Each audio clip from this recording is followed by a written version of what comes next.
Hello, my beautiful people. So, today I went hiking. It's great. I was looking for mother trees and snowdrops. I didn't see any snowdrops where I was, but I did see some really cool mother trees. So that was awesome. And then tonight I hung out with the girls in the sister collective. I'm calling us the St. Bridget's tribe, or the Goddess Bridget's tribe. I'm all about that. So that was super fun. We were talking about all kinds of stuff, and they were talking about runes and different crystals, and it was just great to be with my tribe. It was great. So many thanks to Sassy and Disco, and I'm going to link both of them below so that you can follow them, and then you'll know when they go live. So one of the things I've been working on writing a journal prompt booklet. Based on the Elder Futhark, so 10 journal prompts for each of the runes. I don't know why I can't speak today. For each of the runes, and then just a brief explanation of each rune, the ancient meaning of it, the modern interpretation of it, and that will be free when it's done. I've finished 3 of them, so it takes a little bit longer than I thought it would. But I really created it for me, and then I thought, well, I should share it with other people, so I'm going to do that. And then the other thing that I've gone down a rabbit hole is past life regressions, because I really don't. I believe in it, right? I believe in them. I've watched all kinds of videos of people who have gone through them. I think they're so cool, but I have no idea how to do it. I looked around here. There's nobody who is a hypnotist that does, or a hypnotherapist that does it in my area. So I don't really have access to a person. They say that you can do it yourself, but then I'm thinking, well, how am I going to remember? I can't remember what I had for breakfast this morning. How am I going to remember? Sometimes I remember dreams when I wake up and I write them down, but how am I going to remember what I said?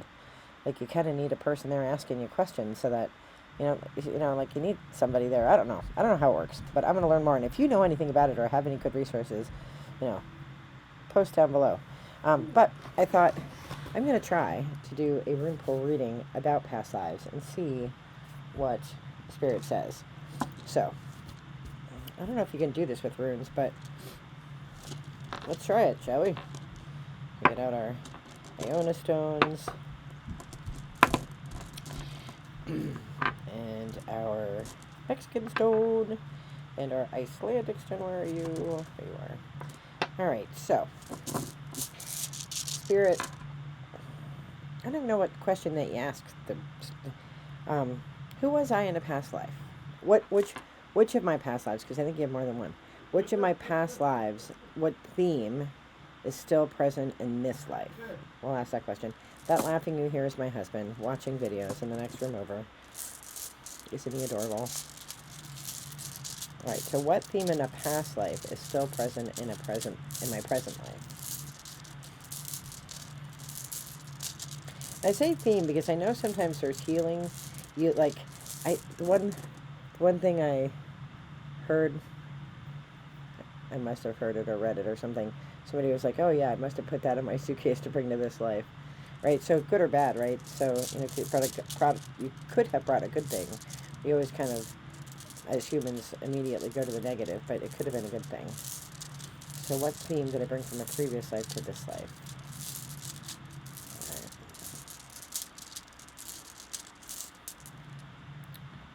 All right. Gift. Debo. Huh.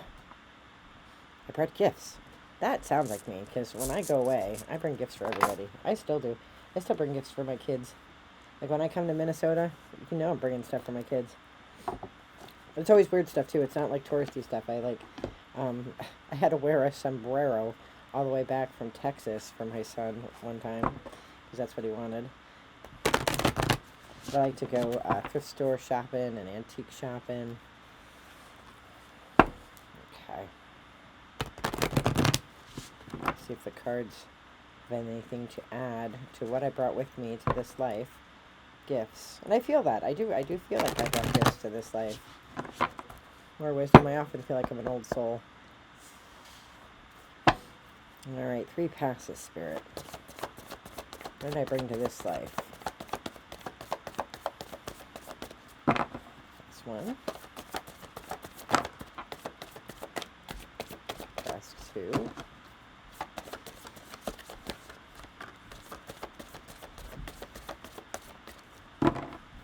3. Well, we have the Gatekeeper, one of my favorite cards. This is one of the, like, if you know from previous videos, I don't always connect with artwork.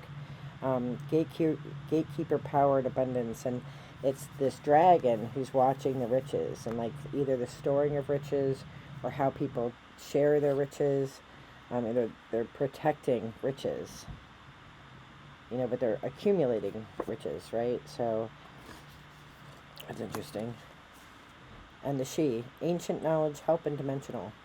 I often feel very, very connected to the ancient world, and I feel like, sometimes I make stuff up in my head. So, I don't know if it's because I want to be connected to like ancient, druids or Celts or, I don't know, people on Iona or whatever, nuns, St. Bridget. I don't know. I don't know if it's because I want that, and that's why I think that I'm connected. But oftentimes I feel very connected in that space since I'm a little girl. Like, I would say that it's just in my head now because I'm all into the spiritual stuff now, but it was true when I was just a little girl, like a tiny little girl. I always felt very, very connected to the she, to this, just this ancient knowledge and knowing, which is why I think past life regression would be so helpful, because I feel like there's a message stuck back there that I'm supposed to know for today to help humanity today. And, I'm watching and waiting. It's exciting. It's exciting, really. You watch these past life shows and, people have tremendous experiences. I tried to have cards read by 2 readers, but the one reader couldn't get in. She couldn't get in, and then I think she felt that she had to force it. So I didn't necessarily trust the reading just because she had such trouble getting in, that my past is very guarded, and that's pretty consistent with my personality, really. Like, I do overshare a little bit, but like the real deep stuff I don't overshare. And I guess not. I mean, I don't overshare much because I don't really keep anything secret now, but I feel like it's true that there's something locked and protected and guarded. And she couldn't get in. So it wasn't that her reading was bad. It was just that it was she really, really struggled with it. And she was very honest about struggling with it. And then the other person who read for me, was I'd seen him on an interview on another witch talk kind of channel. And I think it's a they. And they seemed really like a good, I think a Wiccan, maybe just a witch. Not just a witch, but a witch, not a Wiccan, and had their own practice, and they seemed very wise, but there was this big snafu with, I had paid them, and then they didn't show up for the reading, and, it seemed very disorganized, and they finally did it, but I felt like they were only doing it because, they knew that I had lodged a complaint with PayPal, because they had really strung me along for a few months, so, then I didn't trust that reading either, because it was just well, you're just doing it to get it done so that I, get a thing lodged against you. So, and I'm not one to complain. Hester always says I'm too nice. Not true. If you're going to, screw me out of $200, I'm going to get my money back, right? And I'm not going to let it happen to somebody else. So it was a good reading, but I didn't really resonate with it. So, but those were both 2 years, last year and not recent. Maybe one of the women in the collective does past life readings. Looking at you, June Mermaid. I heard that you do this kind of work. So, if you know anybody who's a good reader, I would be interested in doing that. And of course, I don't expect it for free. I was not paying attention, so let me shuffle again. I find it's interesting, what you bring back.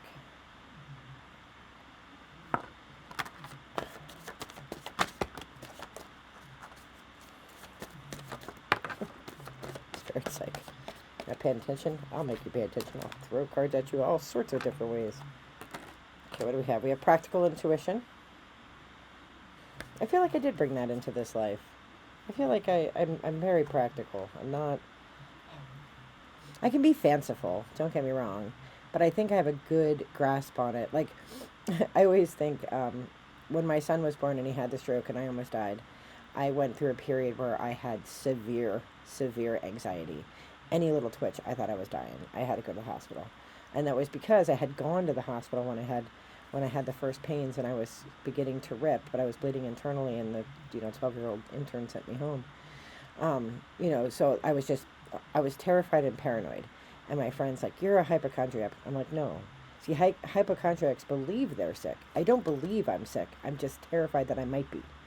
There's a difference there. And the same is true with this sort of thing. Like, I don't discount that any of the things I think about my past lives are true. I just know that I also, can be creative. I'm a creative person. So I don't want to make shit up, is what I'm saying. But I also don't want to discount things that are true. So that's why you kind of need a helper. And I don't know any. So big picture.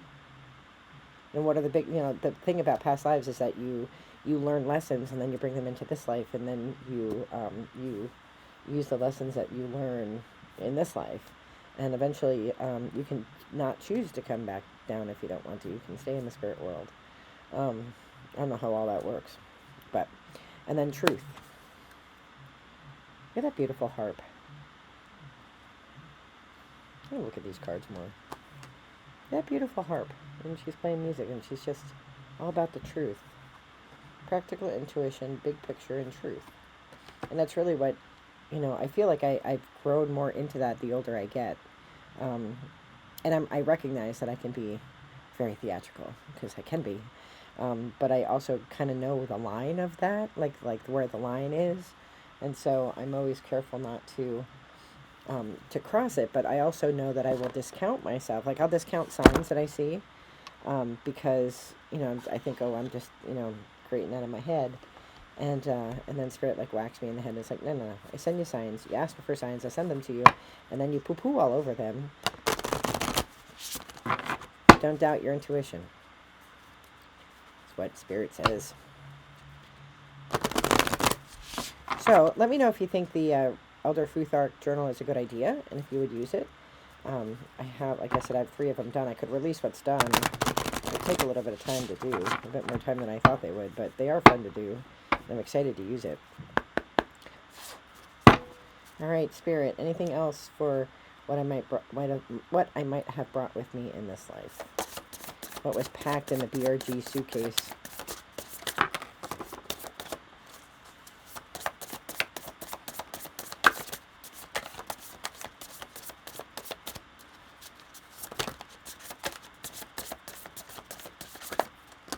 I often feel like that I'm tied, even though I don't identify as a witch in this lifetime. I don't identify as anything. I'm just spiritual. And I often feel tied to the Scottish witches. Like, I always feel profound sadness when I hear stories about them. Because a lot of them weren't witches. I mean, just like in Salem, they weren't witches. They were just women and men, who were accused of it by somebody else. So maybe that's part of my past. Feeling, sensitivity. I'm very sensitive, I will say. I'm very sensitive. Discernment and authenticity. Definitely. These are definitely true in this life. I really, I'm kind of for bringing that sword up too. And look at, I don't often look at pictures, but she's a triple, like Bridget, she's a triple goddess, right?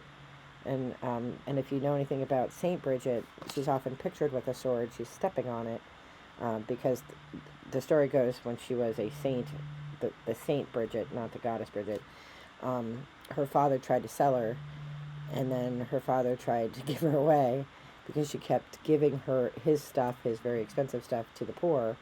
And he took her to a king to sell her to a king and left her alone in the wagon or whatever. And she gave his very, very fancy sword to a poor person so that they could get food. And then the king said, "You got to let her go." And then she started a convent. So she's often pictured with a sword that she's stepping on.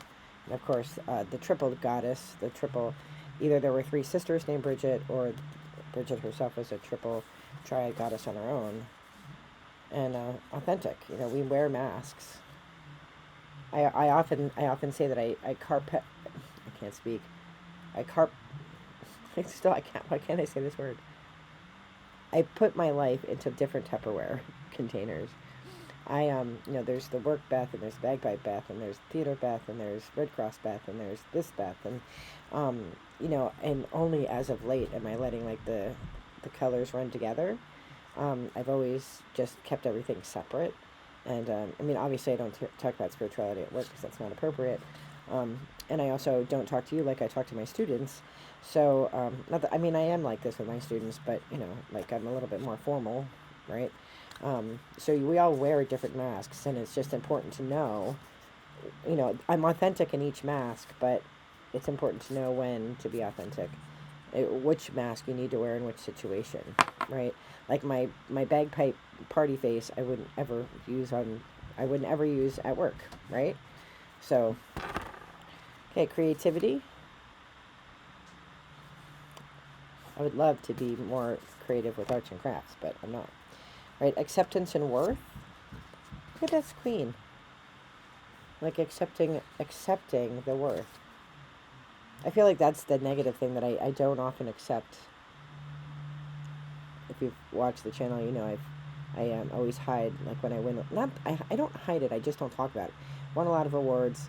I've had many blessings of people liking the work that I do in different spaces, and I'm very shy about all that because I don't ever come across being arrogant, and I think that's something that I carry on from a previous life that I just don't want. I don't need that kind of attention. I think is really makes me uncomfortable. Reminds me of that movie 10 Things I Hate About You, where she was like me. I don't need all that in this life, and that's probably something from a past life. So, I'm interested to hear if you have done any past life regressions and what you think these cards might mean. I have no clue. I'm flying blind here. So I am wishing you all the best in light and love. Be well. Take care. Bye-bye.